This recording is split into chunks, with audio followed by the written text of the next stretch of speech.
நான் இதே தனுஷை வந்து திருடாத்திரியில் தான் முதல்ல நான் சந்தித்தேன். அப்போ அவருக்கு ஒரு 18 வயசு இருக்கும், 18 வயசு 19 வயசு தான் இருக்கும்.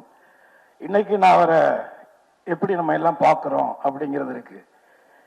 அன்னைக்கு இதே தனுஷ் அன்னைக்கு இருந்த சூழ்நிலையில் அன்னைக்கு காதல் கொண்டேன் படம் ரிலீஸ் ஆகலை. ஆனால் காதல் கொண்டனுடைய பர்ஃபார்மன்ஸை பார்த்துட்டு நான் அவங்க அண்ணன் டைரக்டர்கிட்ட ஃபோன் பண்ணேன். நீங்கள் ஒரு இந்திய சினிமாவுக்கு தமிழ் சினிமாவுக்கு ஒரு மிகச்சிறந்த நடிகனை கொடுத்துருக்குறீங்கன்னு தான் நான் சொன்னேன். இதை வந்து காதல் கொண்டேன்ல சொன்னேன். ஆனால் இன்னைக்கு இந்த சின்ன வயசுல இந்தியாவிலேயே 2 நேஷனல் அவார்டு வாங்கின ஒரு நடிகர்னா அது வந்து தனுஷ் மட்டும்தான்.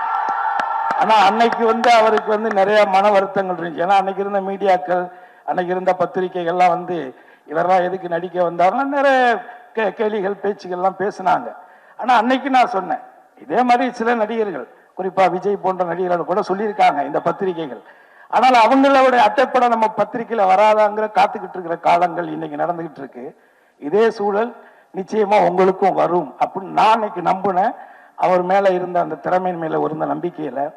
ஸோ அப்பேற்பட்ட ஒரு ஆள சிறந்த இன்னைக்கு தேசிய அளவில் பல விருதுகளை பெற்ற இயக்குனர் வெற்றிமாறன் அவருடைய முதல் கதை பொல்லாதவன். அந்த பொல்லாதவன் கதையிலிருந்து நான் அவர் கூட டிராவல் பண்றேன். அந்த படத்துல நான் நடிச்சேன். ஆனா அதுக்கப்புறம் எந்த படத்துல அவர் என்ன நடிக்க கூப்பிடல, அது வேற.